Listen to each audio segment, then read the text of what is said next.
Welcome to Seltzer Squad, the podcast about staying sober in the city, with your hosts, Kate Sander and Jess Valentine.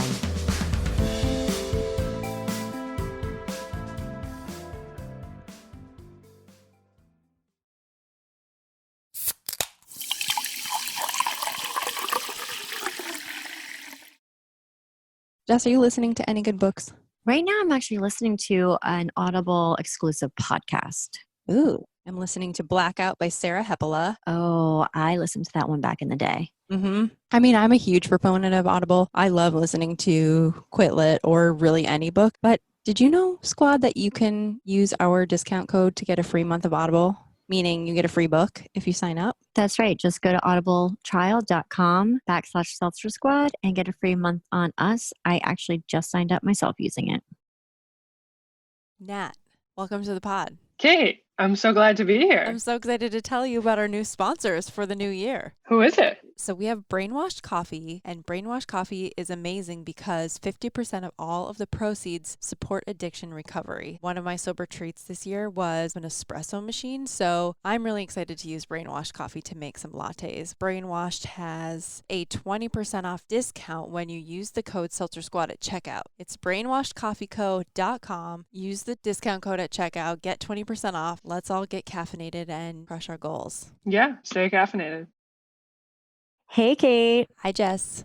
So this episode's a little different because we're partnering with Recover Alaska. And what's really cool is the state of Alaska recognizes March as Sobriety Awareness Month. That's which crazy. I think I like is that really, it gets a whole month. Yeah, it's crazy, right? So basically, Recover Alaska reached out to us and wanted to do an episode with us. And we are super down for it. Shout out to Mary. We love you. Yeah, shout out to Mary. But basically what they do is like they're an action group and, they're here to help basically do the same things as us, eliminate stigmas around sobriety and seeking help and just choosing like alcohol-free alternatives for basically any reason.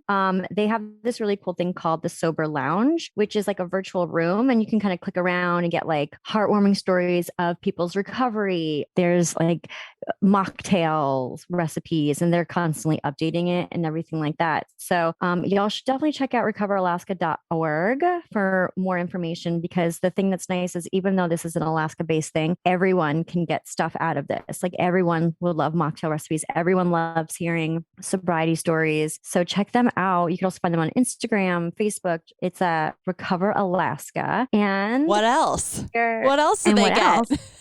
What else do they get? They get our guest, which Hi, I'm Amy. so excited. Hey, Amy. Hey, so guys. Today we've got Amy Filbin on with us. And I feel like everyone we have on is like a Jackie of all trades. So you're a life coach. You've helped people with addiction. You do tarot. You're a hypnotist. You're also TikTok famous.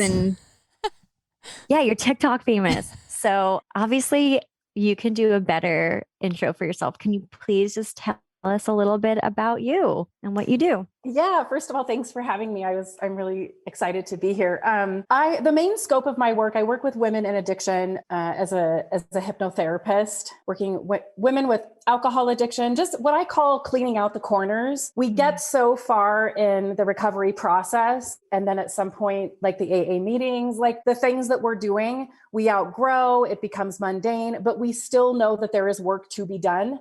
I help women clean out the corners of their recovery and get to the deep stuff and get to the shame and abandonment spectrums that keep us in our addiction. Those are the things that I address. My friends call me the corraller of inner children because that's what I do. Like, oh my God, I'm dying inside. Give me all of those children and let's like get it all in alignment. But so that's the scope of my work. I'm also a professional hypnotherapist in Santa Fe, and yeah. And so my life coaching and hypnotherapy practice is one thing. And then the tarot is another thing that I do just on the weekends. I do private events all over. I have clients all over the world for tarot. And so, yeah.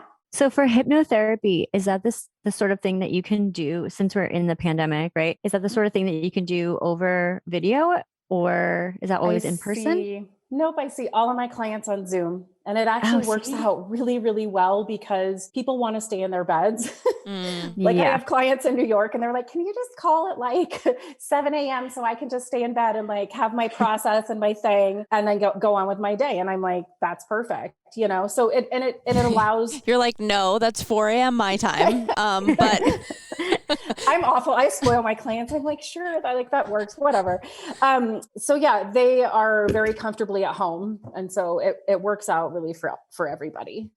Oh, that's So, awesome. yeah. And before we started recording, you were telling us how you had spent some time in Alaska, hence how we found you. Yes. And just out of curiosity, because you've worked in addiction for quite some time, yeah? I've worked with, yes. I mean, in my own way, I'll say that I've worked with addiction, and it was really the catalyst for that was living in Alaska.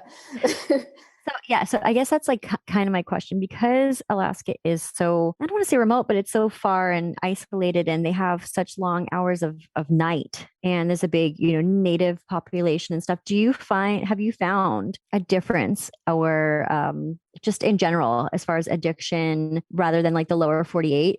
Is it a little like different in Alaska from what you've witnessed because of these factors?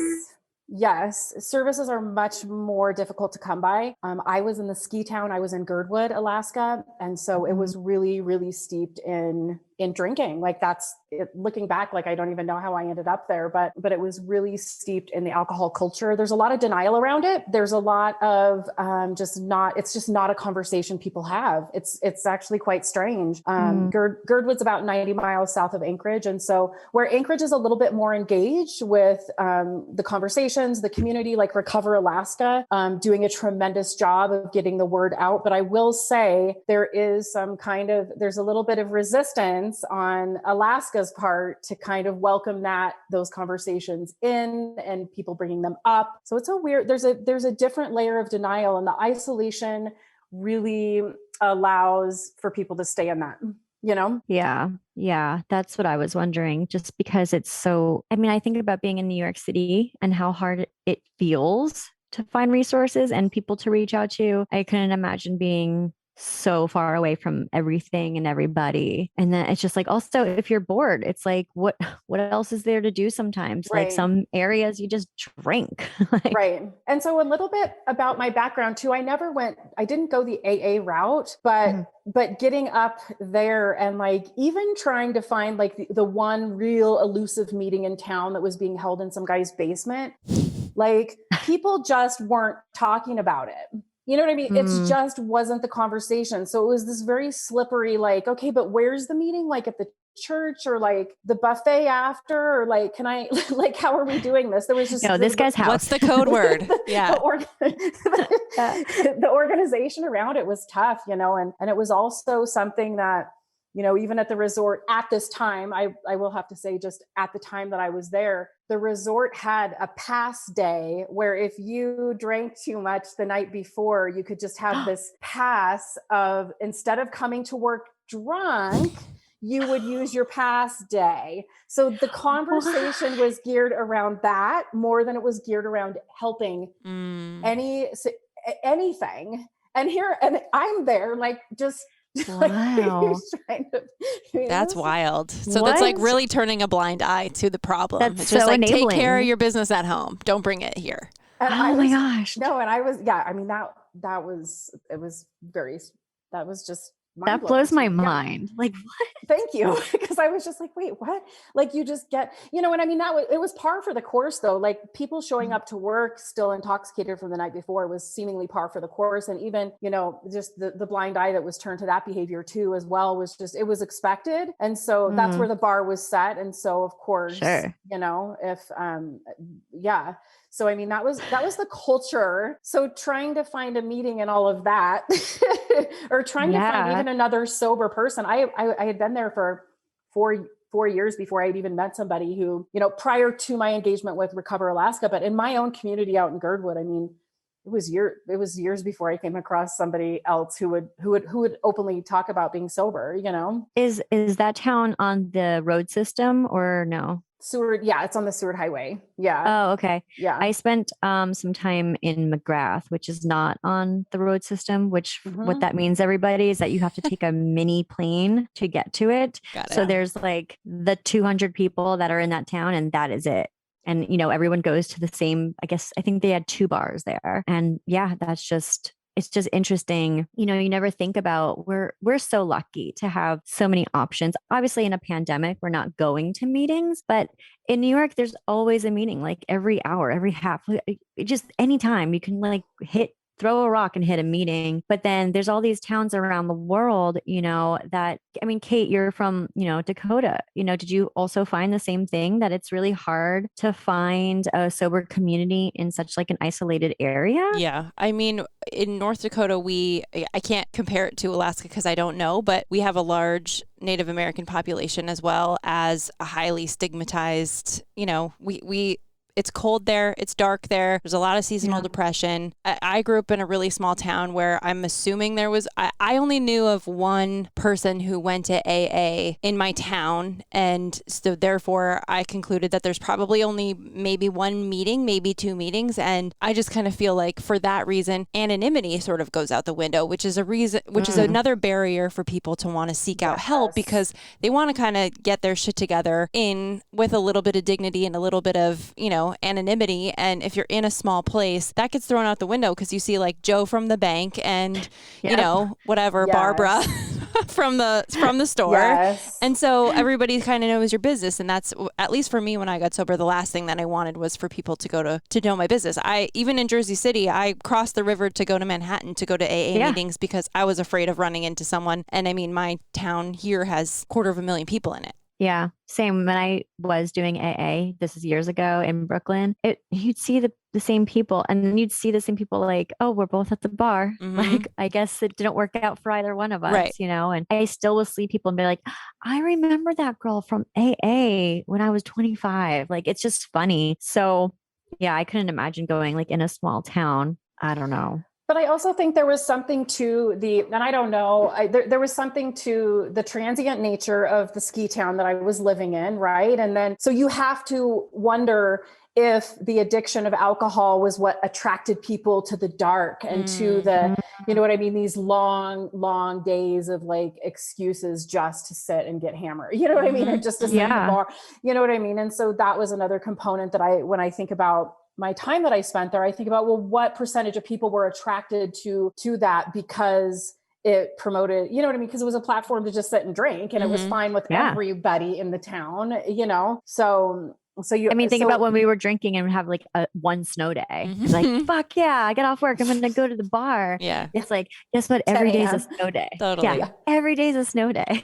No, but that's exactly. So I often wonder about the psychological components of that as far as people, but I mean, I guess we'll never know. I know. You mentioned that your work really sort of picked up when you spent your time in Alaska. And I'm wondering, was it like one person at a time kind of figured out that you were able to help them, and then word kind of whispers and word spreads? Because especially if you're only able to find one other sober person or one other meeting, how are other people finding you then? And how are you helping them? So I don't know how much time, I'm going to just give you guys a little blip of just like a little snapshot of how this all went down. So I'm living in Portland, Oregon, which is where my family's from. I basically wake up one morning and I'm just like, I can't lay on this bathroom floor anymore. And like, I just have the moment, right? And I'm just like, I can't fucking do this again. So I get up and I like completely walk away from drinking. Like, I was just like, that was it. And I was done. And I was just done. And I knew that my soul had been dunked and wrung and dunked and wrung, and I just wasn't going to go back. But now I had to figure out how I was going to live, right? That's the other component of this. Like, how am I going to fucking be in the world? Yeah. So I had gone to a couple AA meetings, and that was not a vibe for me. And so a friend of mine who was in recruiting called me, and she said, hey, like, they have a job at a front desk job at a resort in Alaska. Like, do you want to work in Alaska? And I'm just like, I'll take it. I'll take it. I need a change. So I did quite the change. Would do. So I just decided like the only thing I can manage is what's this space in front of me, like my food, like my like this space in front of me. Right. So I just made this pact with myself. I'm going to Alaska. I'm going to walk in the mountains for like 10 miles every single day. And I'm going to walk myself into a new fucking life. And that was the deal. So I moved up there in March, and en route on the plane flight, and I'm feeling somewhat optimistic about my choice, like not thinking about the drinking piece of it. Like call me a Gemini, but I mean, I don't know. But it wasn't like super well thought out. But the part about me just being in the mountains was just like perfect. That's exactly what I needed. Right. So I'm on the plane, and the guy next to me is from this very, very small town. And like, he's in his jeggings, and like, he's like 75 and his gold chains and like jeggings and like whatever, like his shirt's all unbuttoned. And I'm just like, okay, like, who is this guy? Live your life. You're on vacation, sir. So of course, and I have so much anxiety. I'm like sweating, and like the cabin is like the fog from the sweat, right? Because of dying under the weight of your my casual choices. life change. Yeah. My whole life that's like down under in the luggage compartment, like no carry-ons here because there's 400 pounds. Anyway, so he says to me, so he's like trying to buy me drinks, like granddaddy style and whatever. So I finally just said, I'm sober. Like I'm sober, because he just wouldn't lay off. And he says, he says, Alaska is no place for a sober girl. And I was like, Ooh. Shit. And so that was the first time. And you really started to sweat. Welcome. That was like the plane could have dropped from the sky and I physically would have had the same reaction, because I was just like, what have I done? You know what I mean? Like when you're first sober, you're just trying to make good choices. And like, you can't call your mom at this point and be like, hey, can you drop some money in my like, I need to come back and live with you because I'm 42, you know? So that was this very like, that was the appetizer into the Alaska chapter of my life. Right. And so when I went up there and I did just that, the only thing I could do was tell the truth to myself about where I was at in my life. I wasn't going to have friends, and I walked in the mountains. And so it was a process of this shedding the layer.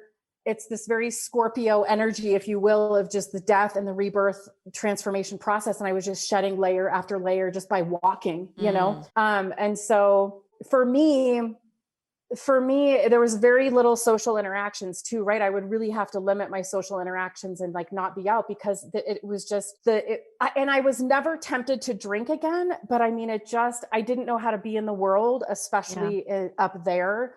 Like how, like what, go to the party at like the bar that, you know what I mean? That's all there was to do, essentially. There really was, you know, so it was a really isolating time, but it was also a process of me owning my new life and being in my new skin and being in my sobriety and finding my way in the world and finding out how I was going to do that, you know? So plus you're a front desk person. So I imagine you're pretty like whipped with communication at the end of the day, because all you're doing all day are these like short, small talk interactions.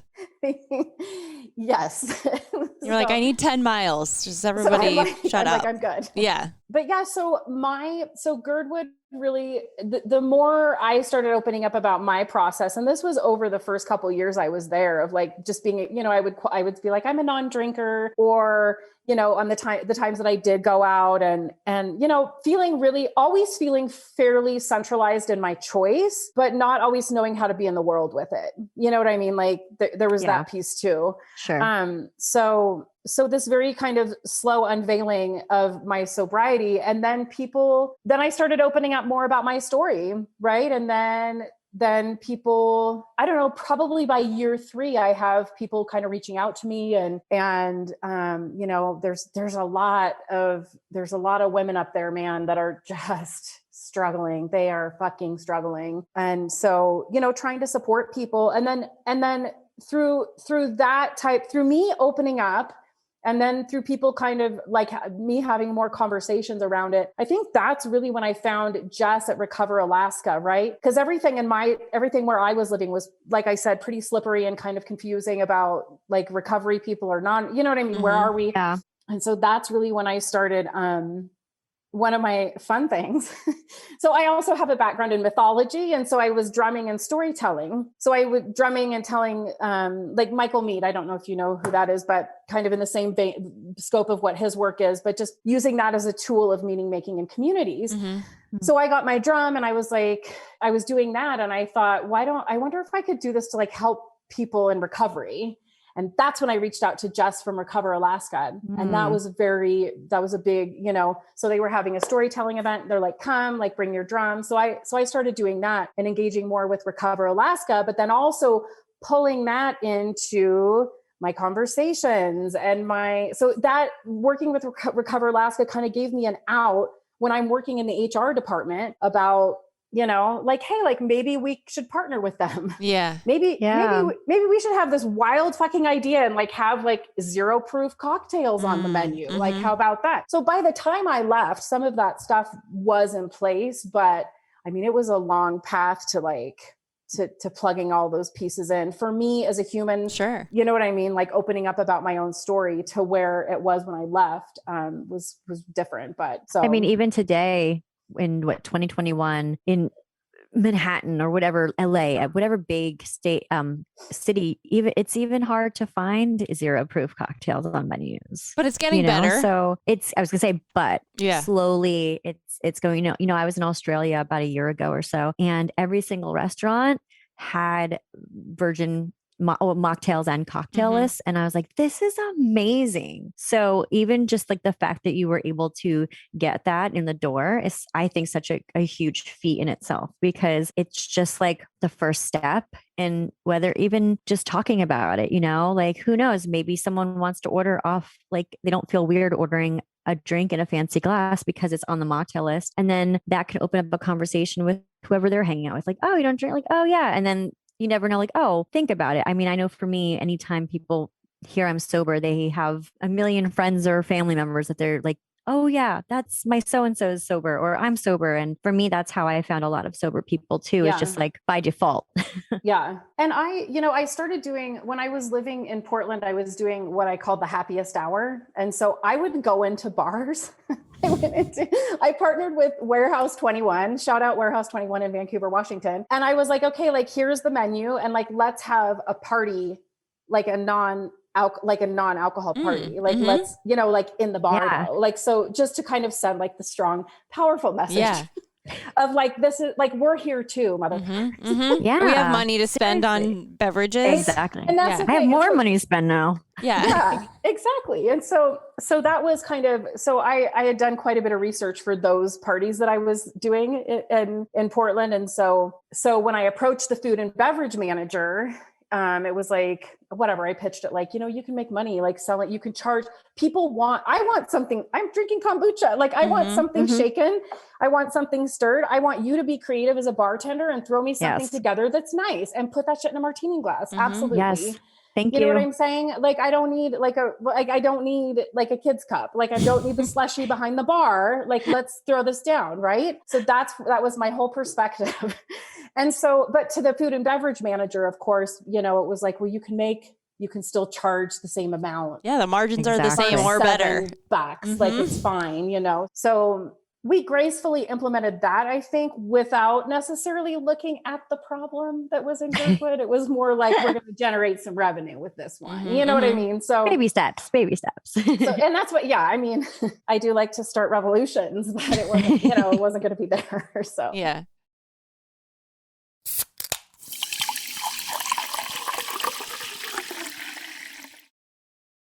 Hey, Kate, how can people get more Seltzer Squad in their lives? We have finally launched our Seltzer Squad Patreon, where you'll be able to get early access to episodes on Wednesdays instead of Fridays, our monthly bonus episode. And if you really love us and you're the slickest bitch around, you will also be able to see video podcast recordings. I mean, who doesn't want that? Who doesn't want more Kate and Jess in their lives? But in all seriousness, it really does help us move the podcast forward. Yes. Subscribe at patreon.com/Seltzer Squad and help us keep this pod going. Hey, Kate, what is the number one sober tool that we always recommend? Therapy. Therapy. And we have recently partnered with BetterHelp. Do you want to tell everyone what that's about? So BetterHelp is an online mental health platform. Basically what it is, it's an app that you get access to therapists. So you take their short quiz, they match you with somebody in your area, and it's affordable private counseling for individuals and couples anytime, anywhere. You don't even have to leave your house. You don't even have to wear hard pants. That is amazing. And what are we giving our listeners? 10% off. Just go to betterhelp.com/seltzer squad. So when did you start doing like the hypnotherapy? Were you already doing that? Like, or did it come way after like the drumming and storytelling? Like, I'm so curious. Yeah. So I was actually, this was another really fun fact of like when life completely fell apart, but thank goodness I was like 4.5 years sober. But so I was drumming and storytelling and, whatever, like people were inviting me places to do it. And so that was great. But I decided I was going to spend a year in Nepal. This last year I was going to spend in Nepal, partially with a National Geographic photographer going to remote villages in Nepal to gather stories for my storytelling, right? I was I want to source my own things. And so I was going to be in Nepal and Bhutan and Tibet this whole last year. Well, that dissolved when COVID hit. And I was just like, fuck, like I'm still not good in my life. I still haven't cleaned out the corners of why. Like, I just haven't cleaned out the corners yet. And so I just got so sick of myself and not being able to go on some giant trip for a year to distract myself and kind of postpone the work again. Right. Because I'd come so far in my recovery. I'd been, sober 4.5 years, but there was just still things, there was still residue, there was still residuals. I still wasn't fully stepped up into myself. And so I actually just got so sick of myself. And I called my friend and I was like, I need a hypnotherapist. Like, I can't deal with this. I don't know what's wrong with me. It was like the festering, like subconscious patterns. Right. So I did hypnotherapy with a woman in Seattle. And I was like, you know what? I need to do this for women in recovery. Like this is some of the best work and it's some of the deepest work. And this really is, it was through my own experience of the results that I had in my life that I was like, that's what I'm going to do. Like right there, I'm not going to Nepal and gathering stories like that. Well, wait, this is the deep self, my deep self wanting to express itself by way of helping other people heal themselves. And so I've been doing hypnotherapy for a year now with people. And I've had like the results are just it was so powerful. And you focus on recovery. Wait, pause. I have so many questions. I've been politely waiting. Every time I talk to you, I want to go to a hypnotherapist. I want to know about some of your cobwebs in the corners and if you can give them a name or describe them, because I just celebrated my 5 years sober, and we always tell people that every year in sobriety is different, and you keep uncovering different layers of yourself and hitting new walls and breaking new barriers. And I definitely had a really hard third year and had like a lot of cleaning out my cobwebs moments, and I know that I will have more. So what did that look like for you, or what did you kind of go through?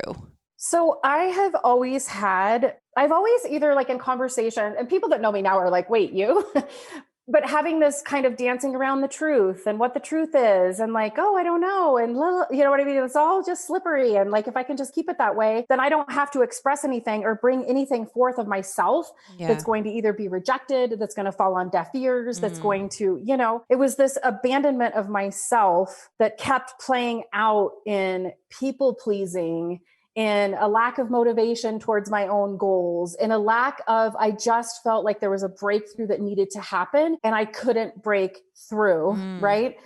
And so, and this was manifesting and like not stepping up into my life purpose. Like I'm in HR in a fucking ski town as a sober healer, tarot reader, doing all of this other stuff on the side, like, come on. Like my ability to declare a truth was so crippled. It was so crippled. So how was it crippled? Well, it was crippled because I grew up in an alcoholic, abusive family. I grew up with, my own battles with my, I think I started drinking when I was 13 and immediately I knew, it lit the fire. And I was just like, game on, like, this is how we're going to, and I mean, I'm 13. So in my hypnotherapy, we did what's called a regression to cause. So this is the inner child stuff. So, and I hope this isn't too personal. I'm just gonna, if you need to. No, you can't get personal we enough. love it. So I dropped back into a time in my life when my father had abused me and I had been taken away to the principal's office and they were, measuring bruises and checking out, you know what I mean? And like, and whatever. And so, and they asked me, they said, is somebody abusing you? And I identified with, of course, my father. And I said, no, like nobody. And it was in that very moment, I had backed down on every truth that I was ever going to fucking tell in my entire life. It came from that moment of I'm going to sacrifice myself to protect. I am going to, what was that? Was it to protect or because you honestly didn't know if it was right or wrong? Like to protect him? It was to protect my father. Yeah, it was to protect him because it was please. Otherwise like the whole family would fall apart and it would be my fault too. Like whatever. But so it was in that moment that I had made a conscious choice that it was better to serve others with their truth than to serve my truth in the world. Right. And so that was one of the really deep things that I learned from, or that I learned from that regression, but that I also guide other women to moments like that. And so of course, when you're that out of alignment and when you're so far left of that center of who you are because of the things that have happened to you, I just had made a choice in a moment as a child, you know what I mean, to protect my father. And that was the result of it, was me essentially like never having the ability to step up into my truth. Why? Because it felt threatening. Anytime I went to speak the truth, it felt like a threat. Right. And if I say it, like, is the whole thing going to fall apart? And it didn't. This was in relationships. Sure. This was in jobs. This was with people of authority. This was with me to me, like me to self. Yeah. So that's when I say cleaning out the corners, those are the deep moments that we abandon ourselves and that we become really, really fucking ashamed of who we are. And we turn on ourselves in those moments. And I mean, and I've done enough regression to causes to know, like, I was working with a woman and she was 72 years old and had made the same decision since second grade out of a moment that had happened to her about homework in second grade. And she said, Amy, I've based every choice I've ever made in my life on this one thing. And she's 72. So, I mean, that's how powerful it is. That's the ways in which and that's why the shame and abandonment spectrum in my work in hypnotherapy is so critical, because most, aside from a past life regression, which is also pretty critical in addictions, in healing addictions, what you kind of come in with, the shame and abandonment is that's where we fall 98% of the time. 98% of the time. It's so. Wait, do you also do the past life regressions? Yes. Explain to our audience what that is. I might want to do that. Yeah. So a past life regression is just what it's a regression into a past life where we gather information about the karmic conditions and the spiritual conditions that you're born into this life with. And so I can say on a pretty broad spectrum, I don't know if this is a trigger warning for people, but there's a lot of poverty and a lot of scavengery behavior in all of our past lives that kind of manifest. I was a drinker in my past life. And so I had carried that addiction into this life to be played out, which was why when I was 13, it was just like game on. And I just knew. And so we look at the more spiritual aspects of addiction through the lens of a past life regression. There's certain, characteristics or ways that you're situated in this life, just things that, it manifests in physical symptoms. It manifests in so many different ways, but we can go in and look at that. I've been kind of playing a little bit with bouncing through timelines with people as far as like, so that's you in this past life. So now I want your adult self in this lifetime to go in and help the past life self and spiritual and pull that energy up into this timeline as a healthy, happy, healed part of your now new auric field. Yeah. So that's so interesting. I love that. I went to a medium once and she did a little bit of past life stuff, and all I took away is I remember her telling me, you were run out of town in one of your past lives. She's like, I don't know. I'm like, oh, and then that was it. So I'm like, sorry. So now I'm like, if I'm quiet, it's because I'm like, this is very interesting. And now I kind of want to do that. And that would also make a lot of sense of all like the choices that I've made in this life and stuff. And another thing, what you were just talking about protecting your father, like I had a similar thing. And it's just interesting just in this conversation, how many things I'm like, oh my God, like that's a trigger, or it's just very interesting. Do you find that when you do like the hypnotherapy and stuff, do people come to you to help themselves quit drinking or quit smoking or anything like that? Or is it more of just like more of a therapeutic kind of Yeah, I mean it's both, but I tend to shy away from people who are still active because you know how it is, ladies. I mean, Sure, I'll pay you yeah. $1,000 to do this, but I'm not going to quit drinking. Yeah, You know what I'm saying? yeah. Like, so I have kind of learned to steer away from that, but You help people that are actually helping I themselves. help basically. people that are helping themselves, yeah, and just people that want to really show up for the work of it. But Yeah.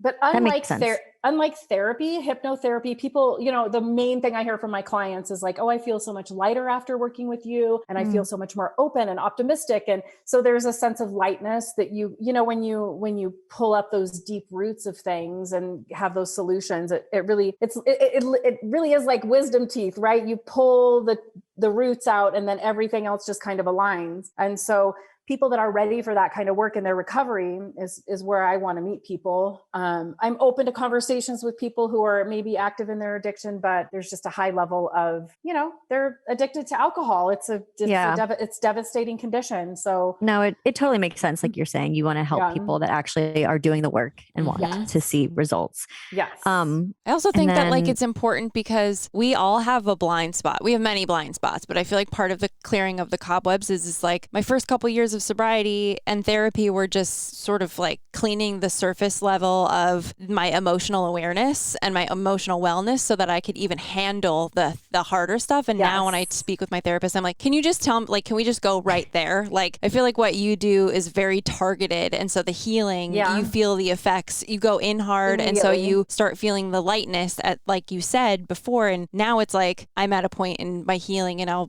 hit many blind spots still, but I'm like, can you just like lead me, give me a few more breadcrumbs so that I can see the connection myself, so then I can go in and fix it or see it and even acknowledge it. But it's funny because I still, everybody has a blind spot. Like some people's are relationships, some people's are authority and work. And it's so interesting because even in sobriety, like that part doesn't get healed until you actually address it. Sobriety just kind of like clears the room so that you could like that voice and that problem can get louder. And then you can really go in to fix, because you know, that the problem with your dad really had nothing to do with your addiction. Your addiction happened later to cope, you know? So it's like these things were already there even before alcohol played a I think it's the abandonment of it though, right? Like when you're abandoned as a child emotionally or neglected, you know what I mean? Whatever that looks like you only know how to abandon yourself. Like why would you stay with you if your parents didn't want to stay with you when you were 2? Yeah. You know, so it's this, and that's the threat of, you know, that's the threat of the shame and abandonment, which is why, I mean, and I tried to be like, I'm going to do peak performance for athletes and I'm going to do, and it was just like, no, Amy, like, no, your work is with shame and abandonment and these inner children and getting all the kids in the car behind an adult that is ready to be in charge. Like that's your job. And so I'm so clear on that now, and that's, you know, the thing with therapy too. And I mean, I'm a proponent of therapy, all of it, but I also, you know, I got to a point I couldn't tell my story again. I'm like, if I have to sit and talk about myself, I'm going to fucking throw my head through the floor. Like I get it. You know what I mean? Like, I get it. And I just, so there was just something deeper that just needed to be exhumed and excavated and just done. And so that's what, you know, that's really what hypnotherapy did for me. Love that. Yeah. Well, where can people find you to book an appointment / myself? Yeah. But tell us squad, all of they're going to ask places to find you. Yeah. So you can hit me. I'm actually in the middle of, my website will be launched at the end of this week. Okay. It's amykfilbin.co. So that's going to be tarot services, life coaching and hypnosis, all of that good stuff. You can find me on Instagram at the Amy K. Filbin and TikTok for tarot, girl, at the Hypno Mystic Tarot. Okay. Love it. Those are say it again, the Hypno Mystic Tarot. Love it. Okay. I'm going to put all of this in our notes. So yes. So those are the spaces that you can find me in. But yeah, my website will be up and going. You guys can just reach out to me on Instagram if you want to chat further about hypnosis and past life stuff. God, yes. But yeah, I might have to come in when I'm ready to do a past life regression because I find it very interesting. Thank you. So freeing. so Thank much you for so talking much. to us. Like, this has been so great. And sharing your story, so important. Yes. And I'm going to link all of your info in the show notes, and everyone go find her and Find Amy, get book an fixed. appointment. You guys, thank you so much. This was Thank so you fun. so much. Yes. Well, have a good one. We'll talk to you Okay. soon. Talk to you All soon. right, you guys. Bye. Bye-bye. Cheers. I'll see you later. Until we meet again, Jess. Be nice to yourself. And don't forget, hangovers suck.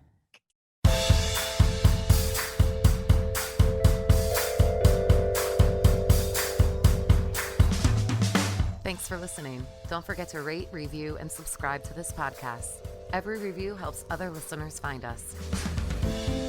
Music by Dead Go West. Art by Kate Sander. For show notes and resources, check out seltzersquad.com.